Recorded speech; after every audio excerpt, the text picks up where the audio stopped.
ಉಪರಾಷ್ಟ್ರಪತಿ ಸಿಪಿ ರಾಧಾಕೃಷ್ಣನ್ ಚನ್ನರಾಯಪಟ್ಟಣ ತಾಲೂಕು ಶ್ರೀ ಕ್ಷೇತ್ರದ ಶ್ರವಣಬೆಳಗೊಳಕ್ಕೆ ಆಗಮಿಸಿ ಶಾಂತಿಗಿರಿ ಪದನಾಮ ಘೋಷಣೆ ಮಾಡಿದರು. ಶಾಂತಿಸಾಗರ ಮುನಿಗಳ 10 ಅಡಿ ಎತ್ತರದ ಕಂಚಿನ ಪದಕ ಅನಾವರಣ ಮಾಡಿದರು. ಈ ವೇಳೆ ರಾಜ್ಯಪಾಲರಾದ ತಾವರ್ಚಂದ್ ಗೆಹ್ಲೋಟ್, ಕೇಂದ್ರ ಮಂತ್ರಿ ಎಚ್.ಡಿ. ಕುಮಾರಸ್ವಾಮಿ, ಜಿಲ್ಲಾ ಉಸ್ತುವಾರಿ ಮಂತ್ರಿ ಕೃಷ್ಣ ಬೈರೇಗೌಡ, ಅಂಕಿಕ ಇಲಾಖೆ ಮಂತ್ರಿ ಡಿ. ಸುಧಾಕರ್, ಸಂಸದ ಶ್ರೇಯಸ್ ಎಂ ಪಟೇಲ್, ಶಾಸಕ ಸಿ.ಎನ್. ಬಾಲಕೃಷ್ಣ, ಬೆಳಗಾವಿ ಶಾಸಕ ಅಭಯ ಪಾಟೀಲ್ ಸೇರಿದಂತೆ ಶ್ರೀ ಕ್ಷೇತ್ರ ಶ್ರವಣಬೆಳಗೊಳದ ಜೈನ ಮಠದ ಪೀಠಾಧ್ಯಕ್ಷರಾದ ಅಭಿನವ ಚಾರುಕೀರ್ತಿ ಭಟ್ಟಾರಕ ಸ್ವಾಮೀಜಿ ಹಾಗೂ ಮುನಿಗಳು, ಮಾತಾಜಿಗಳು ಇದೇ ವೇಳೆ ಉಪಸ್ಥಿತರಿದ್ದರು.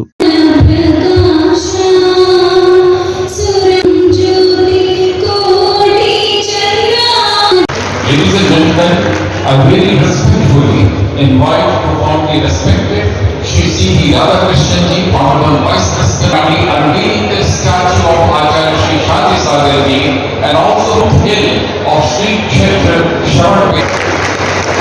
इतने शतमानದ ಪ್ರಥಮಾಚಾರ್ಯ ಚಾರಿತ್ರ ಚಕ್ರವರ್ತಿ ಆಚಾರ್ಯ ಶ್ರೀ 108 ಶಾಂತಿ ಸಾಗರ ಮಹಾರಾಜ ಇದೀಗ ನಾಮಕರಣ ಅನಾವರಣ ಆಗ್ತಾ ಇದೆ. ಅದೇ ರೀತಿಯಾಗಿ ನಮ್ಮ ಇವತ್ತಿನ ಈ ಕಾರ್ಯಕ್ರಮದಲ್ಲಿ ಬೃಹತ್ ಶಿಲಾಶಾಸನ ಉದ್ಘಾಟನೆಯನ್ನ ಅನಾವರಣವನ್ನ ಉಕ್ಕು ಮತ್ತು ಭಾರಿ ಕೈಗಾರಿಕಾ ಸಚಿವರಾಗಿರುವಂತಹ ಎಚ್.ಡಿ. ಕುಮಾರಸ್ವಾಮಿ ಅವರು ನೆರವೇರಿಸ್ತಾ ಇದ್ದಾರೆ. ಶಾಂತಿಗೆ ನೀಡಲಾಗಿದೆ.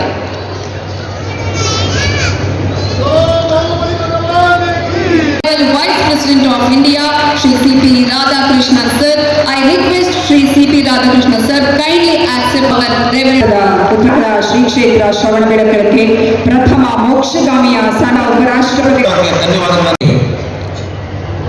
ಸುಮಾರು 2500 ವರ್ಷಗಳ ನಂತರ 4ನೆಯ ಬೆಟ್ಟದ ಜೋಡಣೆ ಆಗ್ತಾ ಇರತಕ್ಕಂಥದ್ದು, ಉದ್ಘಾಟನೆ ಆಗ್ತಾ ಇರತಕ್ಕಂಥದ್ದು, ಹಾಗೆ ನಾಮಕರಣ ಆಗ್ತಾ ಇರತಕ್ಕಂಥದ್ದು.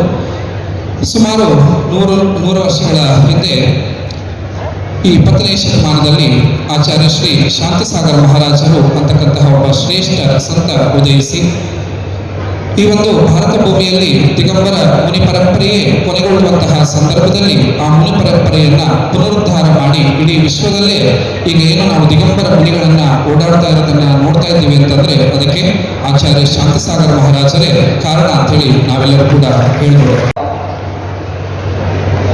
Holy place. Always protect the tradition, protect the heritage, protect the culture. Everywhere you go, the culture is being protected by the Kannadigas. That is a great contribution to our culture.